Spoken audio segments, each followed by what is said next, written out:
నమస్తే, welcome to our news network.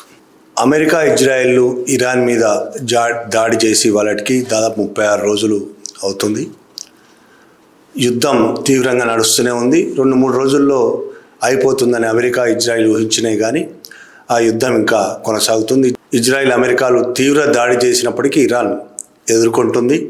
మరొక వైపు అమెరికా మిలిటరీ స్థావరాల మీద, ఇజ్రాయెల్ మీద కూడా తీవ్ర దాడులు చేస్తోంది. ఇరాన్ అతి తొందరలోనే ఓడిపోతుంది. ఆ నాయకత్వాన్ని చంపేస్తే కొత్త నాయకత్వం ఉండదు. ఇరాన్లోనే తిరుగుబాటు వస్తుంది. ఇరాన్ చాలా ఏళ్లుగా అనేక ఆంక్షలతో ఉంది కాబట్టి కుంగిపోయింది, నిరుపేదరికంలో ఉంది. చదువు సంధ్య లేని వాళ్ళు, పెద్ద టెక్నాలజీ కూడా లేదు. ఏమీ లేని దేశం చాలా తొందరగా, ఒక ఆయిల్ తప్ప ఇంకేమీ లేని దేశం చాలా తొందరగా తమ గుప్పెట్లోకి వస్తుంది అనేది అటు అమెరికా ఇజ్రాయిల్ ఊహించినాయి, కానీ అది వాళ్ళ ఊహలు తల కింద అయిపోయినాయి.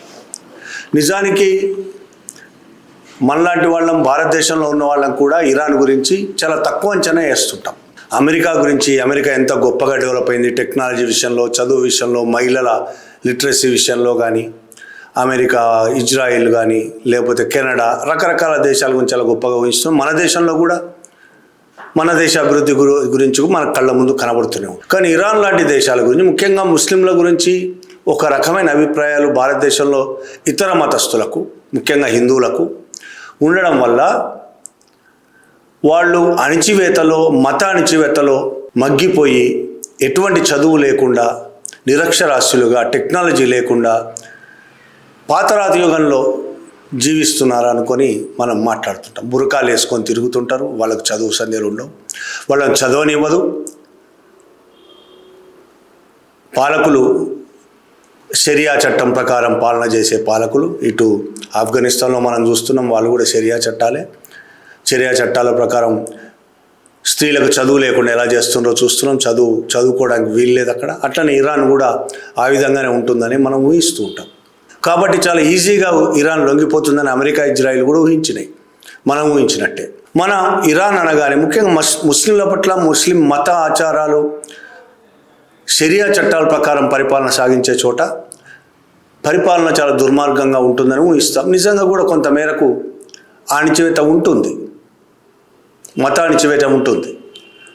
అక్కడ స్త్రీలను, ఇతర మైనార్టీలను వివక్షగా చూడడం, మైనార్టీల మీద వివక్ష చూపించడం అనేది జరుగుతుంది. ఇరాన్లో కూడా జరుగుతుంది. దానివల్లనే అక్కడ మహిళల తిరుగుబాటు కూడా 2022లో జరిగింది, అంతకు ముందు జరిగింది. మొన్న మధ్య కూడా తిరుగుబాటు అంటే ఒక రకమైన ఆందోళనలు, సీరియస్ ఆందోళనలు. మహిళలు బయటికి రావు. 2022లో జరిగినప్పుడైతే మహిళలు చాలామంది చనిపోయారు, పోలీస్ కాల్పుల్లో చనిపోయారు. చాలా పెద్ద ఎత్తున మహిళలు ఉద్యమించారు. మోరల్ పోలీసింగ్ అనేది ఇరాన్లో షరియా చట్ట ప్రకారం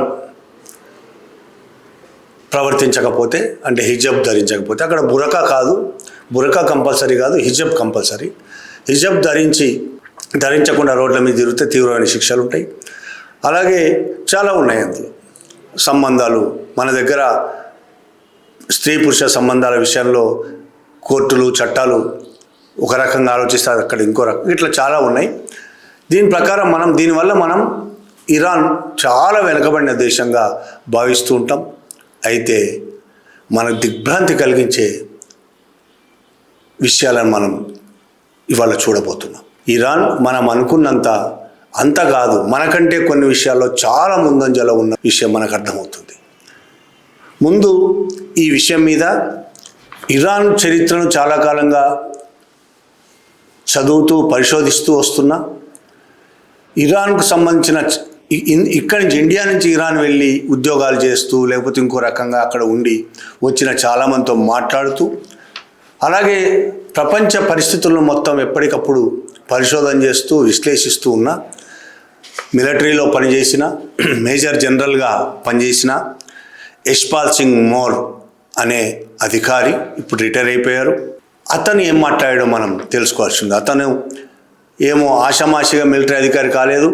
అతను MSc defence strategy studies Madras యూనివర్సిటీని చేశాడు.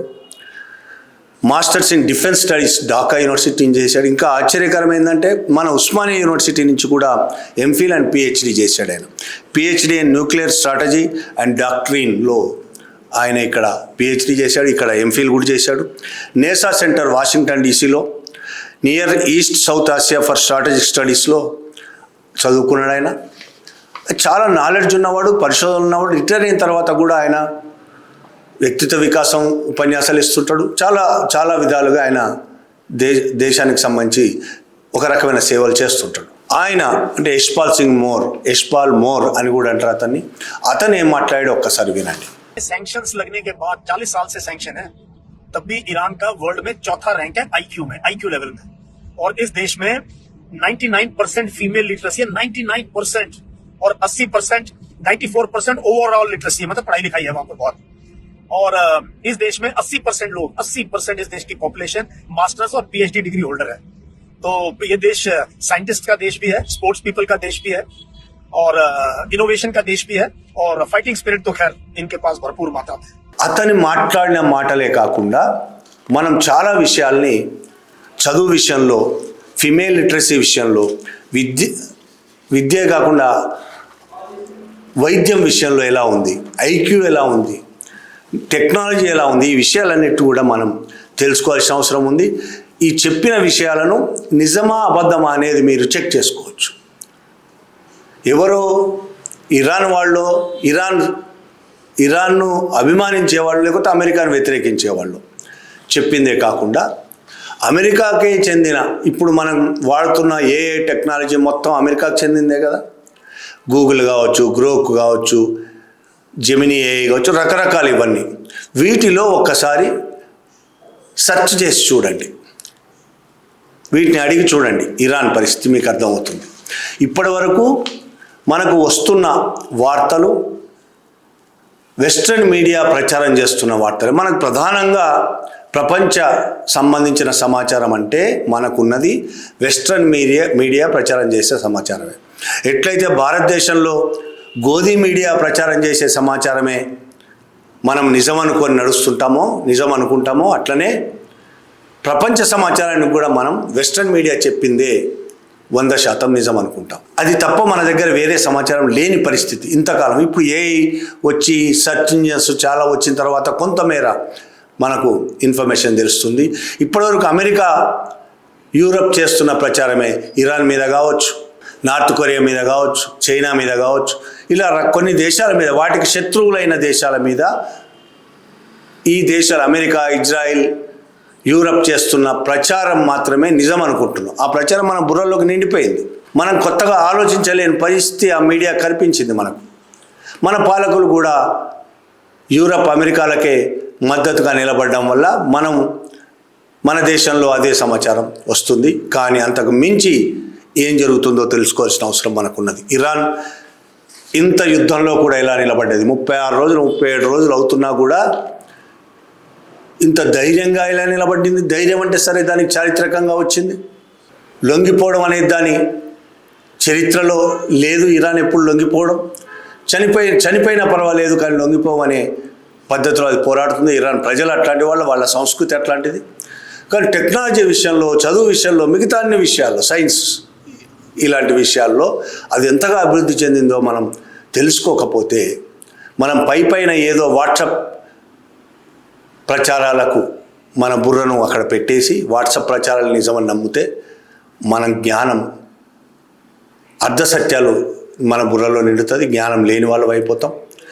ఖచ్చితంగా అది తెలుసుకోవాల్సిన అవసరం ఉంది. ఇవాళ మనం ఇరాన్లో మహిళలు చాలా అణచివేతకు గురవుతున్నారు అనుకుంటాం కదా. ఇరాన్ను మరో ఆఫ్ఘనిస్తాన్ లాగే ఫీల్ అవుతుంటాం మనం. అక్కడ స్త్రీలు అసలు చదువుకోరు, బురకాలు వేసుకొని ఇళ్లల్లో మగ్గిపోతూ ఉంటారు, బయటికి కూడా రావద్దు, ఇళ్లల్లో మగ్గిపోతుంటారు, చదువు లేదని చెప్తున్నాం కదా. Iran female literacy 99%, 99. మన ఇండియాలో 85% మాత్రమే. ఇండియాలో 85, అక్కడ 9% ఫిమేల్ లిటరసీ. అందులో కూడా లిటరసీ అంటే ఊరికే చదువు రావడం కాదు, పీజీలు, పిహెచ్డీలు, మెడిసిన్, ఇంజనీరింగ్ చేసిన వాళ్ళు హైయెస్ట్ మహిళలు. 2% యూనివర్సిటీల్లో 52% మహిళలు, 52%. మెడిసిన్స్లో కూడా 50 పైనే మహిళలు ఉన్నారు. మెడిసిన్ అక్కడ వైద్య విద్యలో 50% పైన మహిళలు. మనకు నిజంగా ఆశ్చర్యమేగా, దిగ్భ్రాంతి కూడా కలిగిస్తుంది. కొత్త విషయంగా అనిపిస్తుంది ఇది. అక్కడ మహిళలను బురకాలు వేసుకొని ఇళ్లలో మగ్గిపోయే మహిళలుగానే చూస్తున్నాం మనం. కానీ అక్కడ 99% మంది మహిళలు అక్షరాస్యులు. యూనివర్సిటీల్లో మెడిసిన్లో 50% పైగా మహిళలే చదువుతున్నారు. ఇంకా ఆశ్చర్యకరంగా వాళ్ళ ఐక్యూ రేట్ వరల్డ్లో 4వ స్థానంలో ఉంది, 4th ప్లేస్. మన ఇండియా ర్యాంకు ఇప్పుడు చెప్తే మీకు కోపం వస్తుంది, కానీ చెక్ చేసుకోండి మన ఇండియా ర్యాంక్ ఎంతో. ఐక్యూలో మన ఇండియా ర్యాంక్ ఎంతో చెక్ చేసుకోండి. నానో టెక్నాలజీ 8వ ర్యాంకులో ఉంది ఇరాన్. 8వ ప్లేస్లో ఉంది వరల్డ్లో. మనకంటే తక్కువే కావచ్చు, మనం మంచి పొజిషన్లో ఉన్నాం దానికంటే, కానీ 8వ ప్లేస్లో ఉంది. మనం 2nd ప్లేస్లోనే ఉన్నాం. సైన్స్ పరిశోధనలో కూడా అద్భుతమైన పరిశోధనలు ఉన్నాయి. సైన్స్ పరిశోధనలు చేస్తుంది. అంటే సైన్స్ మ్యాగజైన్స్, వరల్డ్ సైన్స్ మ్యాగజైన్స్లో పేపర్ ప్రజెంటేషన్ ఉంటుంది. పేపర్ పబ్లిష్ అవుతాయి. సైన్స్ పేపర్స్ వాళ్ళు పరిశోధన చేసే దాన్ని పేపర్స్గా ప్రజెంట్ చేస్తారు. అందులో 15th ప్లేస్లో ఉన్నది ఇరాన్. తక్కువ కాదు అది. అందులో కూడా మహిళలే ఎక్కువ. క్వాంటమ్ టెక్నాలజీ, ఏఐ, వీటిలో కూడా టాప్ 25 దేశాల్లో అదొకటి. మనం చాలా తక్కువగా ఊహిస్తున్న ఇరాన్ గురించి ఇవి మీకు దిగ్భ్రాంతి కలిగించవచ్చు, కానీ ఇది పచ్చి నిజం. అదేం చదువు లేని కంట్రీ కాదు, ఏ టెక్నాలజీ లేని కంట్రీ కాదు. మహిళలు కూడా, అమ్మాయిలు కూడా అద్భుతంగా చదువుకుంటున్న దేశం అది. ఇరాన్ పార్లమెంటులో, అక్కడి మంత్రివర్గంలో, పార్లమెంటులో 90% పిహెచ్డీలు చేసిన వాళ్ళు. మన పార్లమెంట్ సంగతి చూడండి. చదువుకున్న వాళ్ళు ఉండొచ్చు, కానీ మన ప్రధానమంత్రి ఏం చదువుకున్నాడో ఇప్పటికీ తెలియదు. అట్లని పోలిక చేయాల్సిన అవసరం లేదు, కానీ మనం చిన్న చూపు చూస్తున్నాం కదా ఇరాన్ని. దానికోసం చెప్తున్నా, అక్కడ మంత్రివర్గంలో 90% పిహెచ్డీలు చేసిన వాళ్ళు ఉన్నారు. ఇక మనం మేక్ ఇన్ ఇండియా గురించి మాట్లాడుతున్నాం. మన మీదనే మనం ఆధారపడాలి, ఇతర దేశాల మీద ఆధారపడకుండా బతకడం ఎలా, టెక్నాలజీ కానీ ఇతర రంగాల్లో కానీ అన్ని రంగాల్లో బతకడం ఎలా అని చాలా ఏళ్ళుగా మనం ప్రయాసపడుతున్నాం. కానీ ఇప్పటికీ మనం అమెరికా లాంటి దేశాల మీద ఆధారపడుతున్నాం టెక్నాలజీకి సంబంధించి. మనం వాట్సాప్ చూసుకుందాం, అమెరికాది. మెయిల్ చూసుకుంటే అమెరికావి. మన సోషల్ మీడియా ప్లాట్ఫామ్ చూసుకుంటే అమెరికావి. యూట్యూబ్ అమెరికాది. ఇవే అమెరికావి ఇరాన్ వాడుతుందా? ఇరాన్కి అసలు ఇట్లాంటి ప్లాట్ఫామ్స్ ఉన్నాయా? అంత వెనకబడిపోయే పరిస్థితి ఉందా ఇరాన్కి? ఒకవేళ మనం అలా అనుకుంటే తప్పది. మన వాట్సాప్కు, టెలిగ్రామ్కు మనం ఎవరిది వాడితే, ఈ దేశంది కాదు. వాట్సాప్ అయితే అమెరికాది, టెలిగ్రామ్ కూడా ఇక్కడిది కాదు. వాట్సాప్కు అమెరికా తయారు చేసిన వాట్సాప్ లాంటివి కాకుండా ఇరాన్లో బాలే, సౌరోష్, ఈటా, రుబికా అనే messaging groups, chats, media sharings చాలా పాపులర్. ఇది ఇరాన్లో చాలా పెద్ద ఎత్తున ప్రజలందరూ ఇదే వాడుతుంటారు. అలాగే మన యూట్యూబ్ గురించి మాట్లాడుతున్నాం. ఇప్పుడు మీరు యూట్యూబ్లో చూస్తున్నారు. ఇలాంటి యూట్యూబ్కు సమానమైన అపారత్ అనే అతి పెద్ద వీడియో షేరింగ్ ప్లాట్ఫామ్ ఉంది ఇరాన్లో. దాన్ని వాడుతుంటారు. మన ఫేస్బుక్, ఇన్స్టాగ్రామ్ని ఈ రూబికా ఇంతకుముందే చెప్పాను, వాట్సాప్లో దానికి ఉపయోగిస్తున్నారు. ఫేస్బుక్ లాంటిది కూడా అది. ఇన్స్టాగ్రామ్, ఫేస్బుక్ కూడా పోటీ పడగల శక్తి ఉన్నది. రూబికా, సౌరోష్ లాంటి సోషల్ ఫీచర్లు ఉన్నాయి. అలాగే మనం జీమెయిల్ ఉపయోగిస్తాం. ఇంకొంతమంది ఇప్పుడైతే మొత్తం జీమెయిల్ మయమైపోయింది. ఇంతకుముందు యాహూ అటువంటి చాలా ఉండేవి. అవి కూడా మొత్తం అమెరికావే, మనమైతే కాదు. అదే ఉపయోగిస్తున్నాం మనం. కానీ వాళ్ళు అమెరికా జీమెయిల్ ఉపయోగించకుండా ఇరాన్లో సొంత మెయిల్ వాళ్ళు డెవలప్ చేసుకుని దాన్ని ఉపయోగిస్తున్నారు. అలాగే ట్విట్టర్ ఇట్లాంటిది కూడా వాళ్ళు రూబికా, ట్విట్టర్ లాంటిది ఉపయోగిస్తున్నారు. ఏఐ ప్లాట్ఫామ్స్ కూడా వాళ్ళు ఏఐ మీద విపరీతమైన పరిశోధనలు చేశారు, చాలా ఏళ్ళుగా చేస్తున్నారు. దీని మీద ఏఐకి సంబంధించి 2026లో వాళ్ళు 3200 పేపర్లు పబ్లిష్ చేశారు. ఏఐ డెవలప్మెంట్కి సంబంధించి 3200 పైగా పేపర్లు. దీంట్లో ప్రపంచంలో 15వ స్థానంలో ఉంది. అది తక్కువ స్థాయిలో ఏం లేదు. వాళ్ళని ఏఐ టూల్స్ డెవలప్ చేసి వాళ్ళు ప్రధానంగా ఫిన్టెక్, హెల్త్ కేర్, అగ్రికల్చర్ లాంటి రంగాల్లో పెద్ద ఎత్తున ఉపయోగిస్తున్నారు. వాళ్ళు సొంత ఏఐ టూల్స్ ఉపయోగిస్తున్నారు. వాళ్ళు ఐటీకి సంబంధించి మనం ఇప్పుడు మన ఐటీ రంగం అంటే భారతీయులు ఐటీ రంగంలో చాలా పేరు ప్రఖ్యాతులు సంపాదించిన వాళ్ళు ఉన్నారు, బ్రహ్మాండంగా అభివృద్ధి చెందిన వాళ్ళు ఉన్నారు. కానీ మొత్తంగా మనం అమెరికాకు సేవలు అందించడానికి ఉపయోగపడతాం. అమెరికాకు పోతాం, అక్కడ కనిపెడతాం, కారణాలు ఏమైనా కావచ్చు, దాని మీద కూడా చర్చ జరగవచ్చు. కానీ మన భారతదేశానికంటే అమెరికాకు ఉపయోగపడతాం మనం. మళ్ళీ అమెరికా కనిపెట్టిన దాన్ని మనం ఇక్కడ వాడుకోవాల్సిన పరిస్థితి. కానీ ఐటీ రంగంలో కూడా చాలా బలంగా ఉంది ఇరాన్. 8000కు పైన నాలెడ్జ్ బేస్డ్ కంపెనీలు ఉన్నాయి. 8000కు పైన సొంత కంపెనీలు, ప్రపంచంలోని ఇతర సాఫ్ట్వేర్లను ఉపయోగించుకుంటున్న కంపెనీలు కావు అవి. ఇతరుల మీద ఆధారపడి బతికే కంపెనీలు కూడా కావు, సొంత నాలెడ్జ్తో డెవలప్ చేసిన కంపెనీలు. 2026లో ఈ ఐటీ సెక్టార్ దాదాపు 12% పెరిగింది గతంలో కంటే. అలాగే టెహ్రాన్లో, ఇరాన్ రాజధాని టెహ్రాన్లో స్టార్టప్ కంపెనీలు, యాక్సిలరేటర్లు 400 పైన న్యూ వెంచర్లు స్టార్ట్ చేశాయి. Software, cyber security, fintech, AI ఈ రంగాలకు సంబంధించి ప్రతి సంవత్సరం స్టెమ్ గ్రాడ్యుయేట్లు 5 లక్షల మందికి పైగా ప్రతి సంవత్సరం వస్తున్నారు. 5 లక్షల మందికి పైగా స్టెమ్ గ్రాడ్యుయేట్లు 5 లక్షల మందికి పైగా ఈ రంగాల్లో. అంత అభివృద్ధి చెందిన దేశం మనం. దాన్ని చాలా అసలు ఎందుకు పనికిరాని దేశంగా వెస్ట్రన్ మీడియా ప్రచారం చేసింది మనం నమ్ముతున్నాం. ఇంతకు ముందే నేను చెప్పినట్టు యూనివర్సిటీల్లో విద్యార్థుల్లో 60% మహిళలు, మెడికల్ అండ్ బేసిక్ సైన్స్లో 70% మహిళలు అక్కడ లిటరసీ లేదు, ఏమీ లేదు, బురకాలు వేసుకుని ఇళ్లలో కూర్చుంటారనే భ్రమలోంచి ఇప్పటికైనా మనం బయటకు వద్దాం. ఈ విద్యలో నాకు స్పోర్ట్స్లో కూడా తక్కువేం లేదు. ఇరాన్ రెస్లింగ్లో ఇరాను ఒలింపిక్స్లో అతి మెడల్స్ సంపాదించింది రెస్లింగ్లోనే. ఫుట్బాల్, సాకర్ అంటారు, ఫుట్బాల్ ఆసియా కప్ 3 సార్లు గెలిచింది ఇరాన్. ఫుట్బాల్లో ఆసియా కప్ 3 సార్లు గెలిచింది.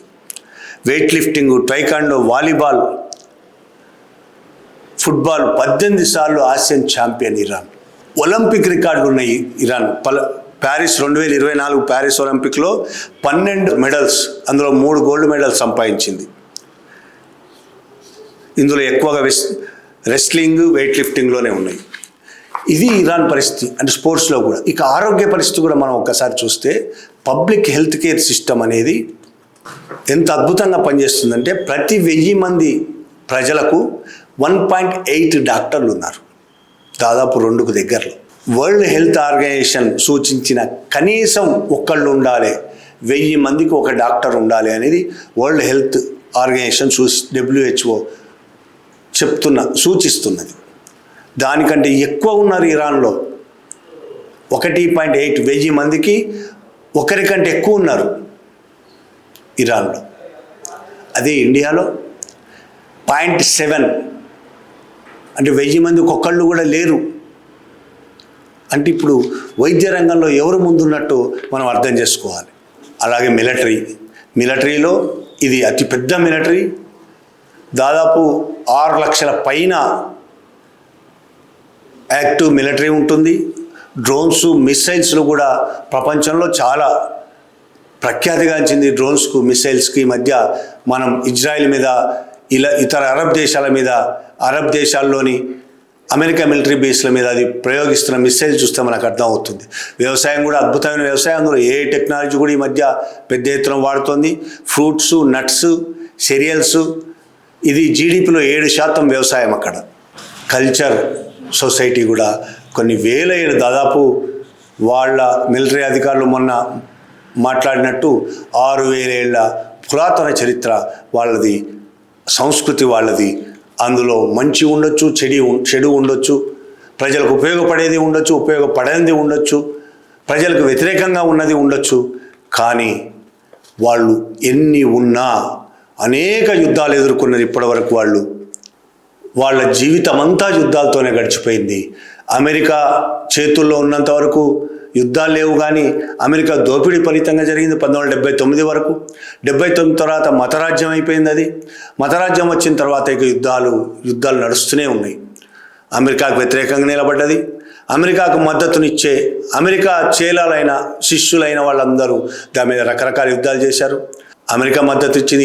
ఇరాక్ యుద్ధం ఎన్నేళ్ళు నడిచిందో మనం గుర్తు చేసుకోవాలి.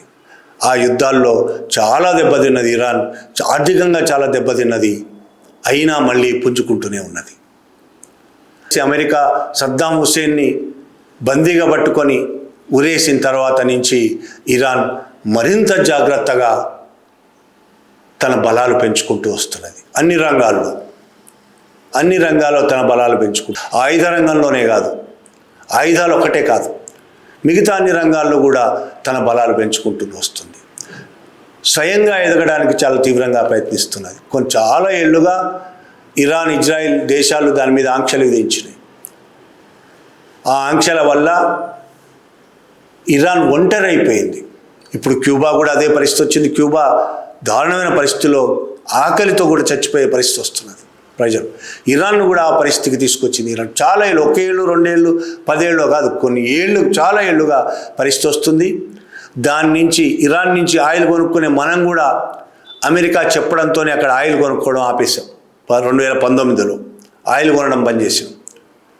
దాని మీద శాంక్షన్స్ వల్ల చాలా తీవ్రమైన ఇబ్బందులు పడ్డది, చాలా నష్టపోయింది. అయినా నిలదొక్కుని అది ఉన్నది అంటే అదేమో చిన్న చితక దేశంగా మనం భావించాల్సిన అవసరం లేదు. ఇప్పటికీ అది అన్ని రంగాల్లో చాలా బలంగా ఉన్నది, చాలా అభివృద్ధి చెందింది.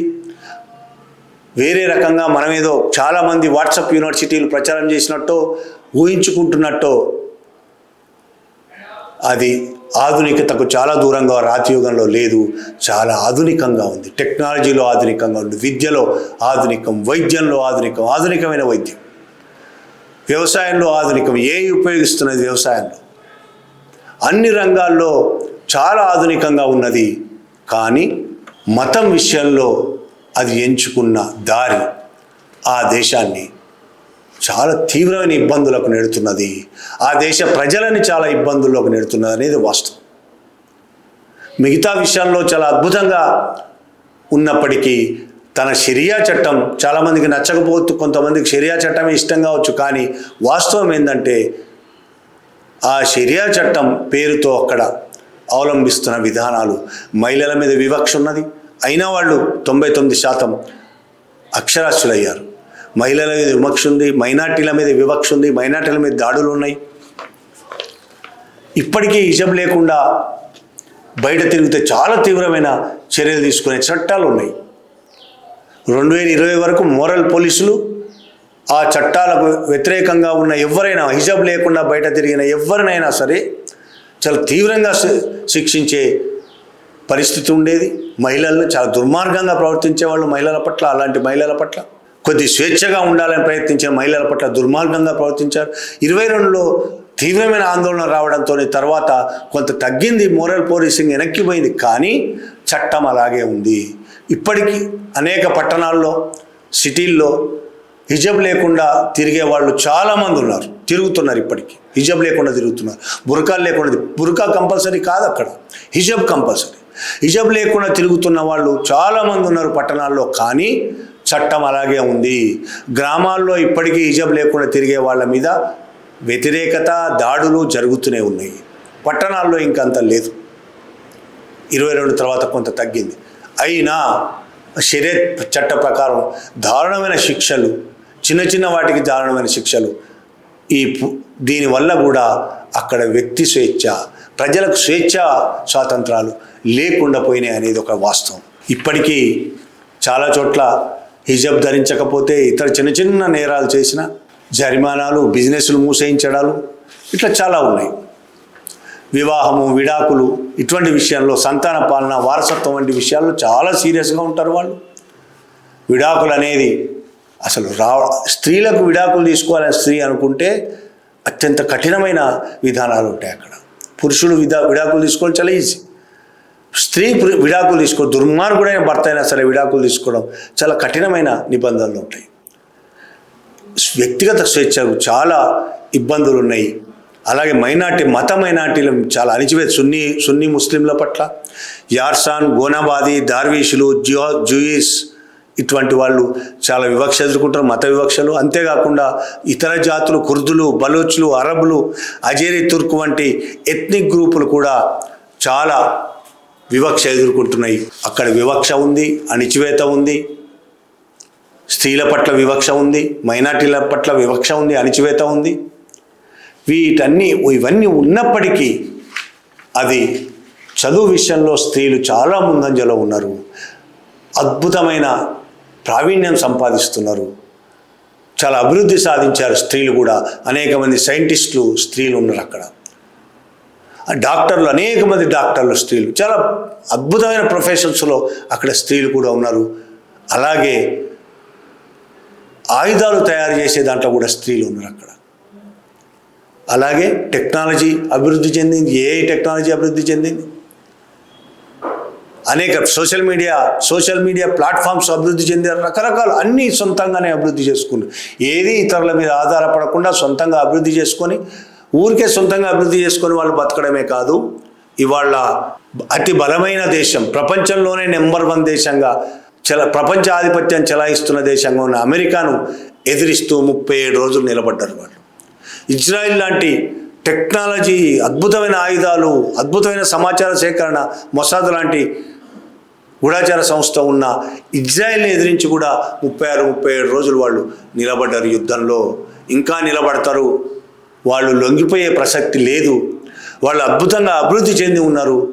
వాళ్ళది అత్యంత ప్రాచీన నాగరికతే కాదు, వాళ్ళు యుద్ధంలోనూ, చదువులోనూ, వైద్యంలోనూ, అన్నిట్లోనూ చాలా ముందున్నారు. అనేక దేశాల కంటే చాలా ముందున్నారు. కొన్ని రంగాల్లో మనలాంటి దేశాల కంటే కూడా చాలా ముందున్నారు. దాన్ని దృష్టిలో పెట్టుకోకుండానే ట్రంప్, నెతన్యాహు యుద్ధంలోకి దిగారు. వాళ్ళ యుద్ధంలో చిక్కుకుపోతున్నారు. కానీ మనలాంటి వాళ్ళం చిన్న చూపు చూడడం, ఇరాన్ లాంటి దేశాలను చిన్న చూపు చూడడం, వాళ్ళు ఎందుకు పనికిరారనుకోవడం, వాళ్ళకి చదువు లేదనుకోవడం, అక్కడ స్త్రీలను అసలు చదువుకోనివ్వరు అనే భ్రమంలో ఉండడం, వెస్ట్రన్ మీడియా చేస్తున్న అబద్ధ ప్రచారం నమ్మడం అనేది ఇప్పటికైనా మానుకోవాలి. నిజమేంటో తెలుసుకోవడానికి ఇప్పుడు గతంలోలా కాదు, ఇప్పుడు అనేక అవకాశాలనే మనం తెలుసుకునే ప్రయత్నం చేద్దాం. వాట్సాప్లో ఒక మెసేజ్ రాగానే దాన్ని ఫార్వర్డ్లు చేస్తూ ఆనందం పొందడం కాదు. అలాంటి దుష్ప్రచారాలను నిజమా అబద్ధమా అనేది తెలుసు. ఏదైనా సరే, ఇరాన్కి వ్యతిరేకమైన ఇరాన్కి మద్దతు, అమెరికాకు వ్యతిరేకమైన అమెరికాకు మద్దతు, భారతదేశానికి వ్యతిరేకమైన భారతదేశానికి మద్దతు నాయకుల పట్ల కూడా, మోడీకి మద్దతు మోడీకి వ్యతిరేకమైన, రాహుల్ గాంధీ విషయంలో అయినా, ఎవరి విషయంలోనైనా ఒక ఇన్ఫర్మేషన్, ఒక సమాచారం వచ్చిందంటే, ఒక వార్త వచ్చిందంటే అది నిజమా కాదా అని తెలుసుకొని మాత్రమే ప్రచారం చేయడం మొదలుపెట్టండి. షేర్లు చేయడానికంటే ముందే ప్రతిసారి కంపల్సరీగా, తొందర ఏం లేదు, రాగానే షేర్ కొట్టడానికి తొందర ఏం లేదు. చేతిలో మొబైల్ ఉంది కదా అని ఇష్టం వచ్చినట్టు ప్రవర్తించకండి. ఒక వార్త నిజమా కాదా అని తెలుసుకోవడానికి ఎంత టైం అయినా కేటాయించండి. షేర్ చేయాలనుకుంటే, లేదు చూసి వదిలేయాలనుకుంటే మీ ఇష్టం. కానీ దాన్ని షేర్ చేసి 10 మందికి ప్రచారం చేయాలనుకుంటే మాత్రం ఖచ్చితంగా అందులో నిజాలు తెలుసుకోవడానికి ప్రయత్నం చేయండి. ఇవాళ నిజాలు తెలుసుకోవడానికి చాలా ప్లాట్ఫామ్స్ ఉన్నాయి. అన్నిటిని ఉపయోగించుకొని నిజాలు తెలుసుకున్న తర్వాతనే ప్రచారంలోకి దిగండి. Thank you very much.